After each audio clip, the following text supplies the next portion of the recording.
Good morning friends. Hair disorders की बात करेंगे, जिसके बारे में बहुत से क्वेश्चन पूछे जाते हैं मेरे से। हमारे यंगस्टर्स काफ़ी परेशान रहते हैं इस डिजीज से, इस प्रॉब्लम से। मेल्स में हमें काफ़ी प्रॉब्लम देखने को मिलती है। जो मेन हमारे पास केसेस आते हैं हेयर डिसऑर्डर्स के, बालों का झड़ना मेल और फीमेल्स में, जिसको मेल पैटर्न एलोपेशिया या फीमेल पैटर्न एलोपेशिया कहते हैं।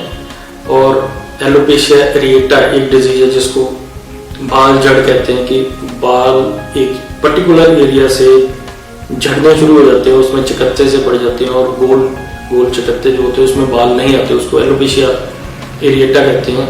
इसके अलावा बच्चों में काफ़ी हेयर डिजीज के केसेस हैं। और सफ़ेद बाल जो कि बहुत कॉमन है यंग्स में, कि उनकी एज अभी 20s में होती है और उनके बाल सफ़ेद होने शुरू हो जाते हैं। तो ये सारे केसेस हमारे पास हेयर से रिलेटेड आते हैं। मैं आपको बताऊंगा हेयर्स की ग्रोथ का पैटर्न।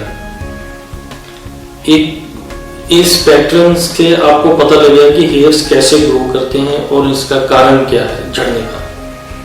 हमारे जो बाल हैं 40 to 60% ग्रोइंग फेज में रहते हैं, ग्रोथ होती रहती है और बाल बढ़ते रहते हैं। उसके बाद जो फेज आता है वो रेस्टिंग फेज आता है, उसमें बाल बढ़ते भी नहीं और वहां टिके रहते हैं, ना ही झड़ते हैं। थर्ड स्टेज है वो होती है शेडिंग फेज। शेडिंग फेज में बाल झड़ने शुरू हो जाते हैं। तो जब बाल शेडिंग फेज में झड़ते हैं, उस सर्कल को पूरा करने में जो हमारा ग्रोइंग फेज है वो हेयर फॉलिकल निकालता है और इस तरह ये सर्कल चलता रहता है। शेडिंग फेज अगर लंबा हो जाए और जो ग्रोइंग फेज है उसमें बाल ना निकले तो बालों का झड़ना ज्यादा शुरू हो जाता है और आना कम शुरू हो जाता है और गंजापन शुरू हो जाता है। ये एक मेन कारण है इसकी डिस्टर्बेंस का, जिससे हेयर फॉल बढ़ता रहता है और मेल और फीमेल्स गंजापन या बार्डनेस उसको फील करना शुरू कर देते हैं। आपकी बॉडी में जो वात पित्त कफ, जिसको ह्यूमर्स बोलते हैं नॉर्मल, उसकी इम्बैलेंस के कारण हेयर फॉल शुरू हो जाता है। लिवर हमारा एक ऐसा ऑर्गन है जो एंजाइम्स पैदा करता है, जो हेयर्स को ग्रोथ करने में, हेयर्स को हेल्प करते हैं।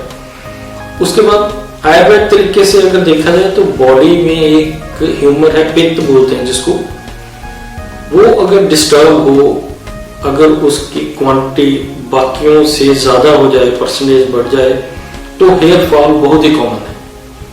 मॉडर्न में अलग अलग तरीके से बताया गया है, पर आयुर्वेद इसको एक्सप्लेन करता है in the form of 3 humours और 7 धातुस। आपकी न्यूट्रिशन की कमी हो जाए, धातुएं पूरी तरह पोषण ना हो तो हेयर फॉल बढ़ जाता है। एनीमिया हो, फीमेल्स में ड्यूरिंग प्रेगनेंसी बढ़ जाता है, आफ्टर डिलीवरी ऑफ बेबी कईयों में बढ़ जाता है। तो कई फैक्टर्स ऐसे हैं जो हेयर फॉल को बढ़ाने में हेल्प करते हैं। मेल्स में काफी कॉमन है हेयर फॉल, और जिनके फैमिलीज में हेयर फॉल जल्दी हो जाता है, जो जल्दी बालनेस आ जाती है, उन मेल्स में चांसेस होते हैं कि उनके बाल जल्दी झड़े। ट्रीटमेंट पोर्शन को अगर हम देखें कि इसको ट्रीट कैसे किया जा सकता है, तो सबसे पहले जो ग्रोइंग फेज है उसको हमने बढ़ाना है।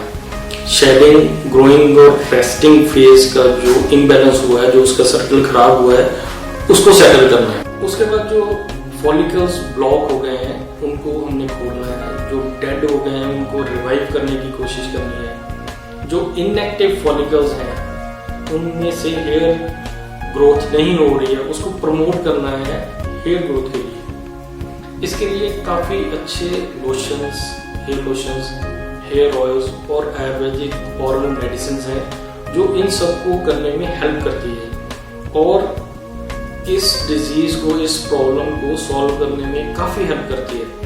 हमारे पास कई ऐसे केसेस हैं जिनमें हमने काफी अच्छे रिजल्ट पाए हैं, इस सारे सिस्टम को सेटल किया है बिल्कुल आयुर्वेदिक तरीके।